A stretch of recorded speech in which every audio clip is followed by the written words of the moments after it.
yapıyorsun? Bu inekler niye mi ölüyor böyle? Yaramazlık mı yaptılar? Kafese koymuşsun onları ama. Arkadaşlar bakın, Ayşe inekleri kafese koymuş. Ama bak nasıl bağırıyorlar. Hadi onları al. Onları al hadi.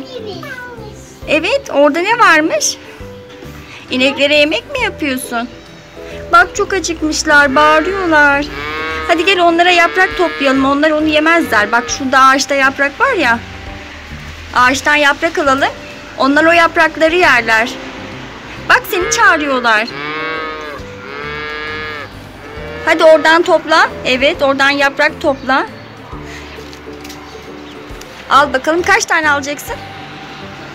2 tane yeter değil mi onlara? 1, 2. Al bakalım, tamam. Bunu al. Bir tanesini birine ver bak. Orada pişirme. Onlar pişmeden yerler. Sen bilmiyor musun ineklerin ne yediğini? İnekler ot yerler. Yeşil yeşil otlar yerler. Bak bu da yeşil ya. Yeşil olduğu için inekler bunu yer, böyle onlara ver. Yesinler. Acıkmışlar. Bak nasıl mölüyorlar ama. Seni çağırıyorlar. Evet, seni çağırıyorlar. Yaprak yemeği yapıyoruz arkadaşlar ineklere. Ayşe illa yaprakları pişireceğim diyor. Pişirsin bakalım. Sonra da onları kaykaya mı bindireceğiz? İnekler kaykay yapabilir mi? Bak nasıl bölüyorlar. Susamışlar bunlar. Bizi bu kafesten çıkarın diyorlar. Aa bak, Ayşe ablanla geldi. Gökçe de aramıza katıldı. Ayşe ile oyun oynayacak değil mi Ayşe? Ayşe onları kaşıkla beslemeyi düşünüyor. Onlara böyle ver. Onlar yesinler. Onlar bu şekil yerler, tamam mı? Şimdi karınları doydu. İstiyorsan onları kaydıralım mı biraz? Hadi o zaman kaykayını al. Kaykayını al. Bak onların da canı sıkılmış. Biz çıkaralım oradan kafesten. Kafesimizi böyle alalım. İneklerimizi şimdi kaydıracağız. Biraz oyun oynasınlar. Değil mi Ayşe? Sıkılmışlar onlar.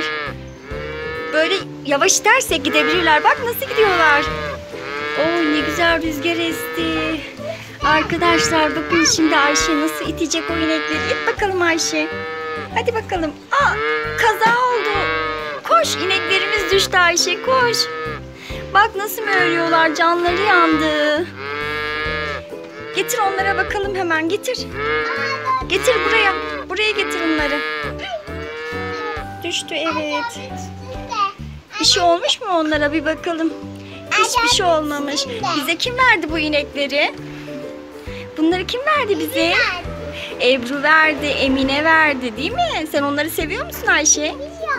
Evet, seviyorsun. Emine ablayla Ebru abla verdi bize bu inekleri. Hadi bakalım onları bir daha kaydıralım mı? İneklerimizi itelim. Çok hızlı itme ama. Düşmesinler. Bak nasıl bakıyorlar. Kayan inekler. Kaykay öğreniyorlar. Ayşe sen de biliyor musun kaymayı? Düştü. Evet, sen de biliyor musun kaymayı? Bak orada tek kaldı. Beni de bekleyin, beni de bekleyin. Merhaba. Hadi sen mi kayacaksın? Kay bakalım. Nasıl kayacaksın? Arkadaşlar Ayşe kaykay öğreniyor şu anda.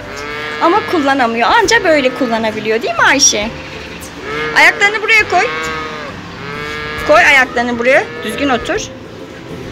Ayşe. Düzgün otur. Ayaklarını buraya koy. Kayabilirsin. Tamam, inek de gelsin. Hadi ineği de al. İnek arkaya otursun, sen öne otur. Hadi inek sen de gel. Onları mı kaydıracağız? Hadi bakalım.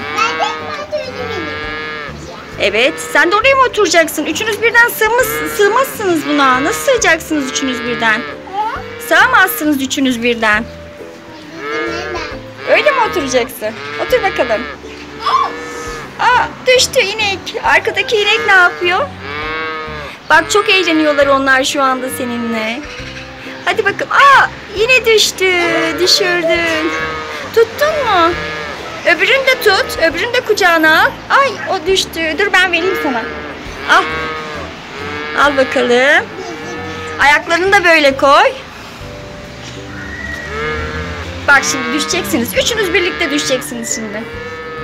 Hadi Ayşe, videomuzu kapatalım mı artık? Çünkü çok sıcak. Sen çok terledin güneşte.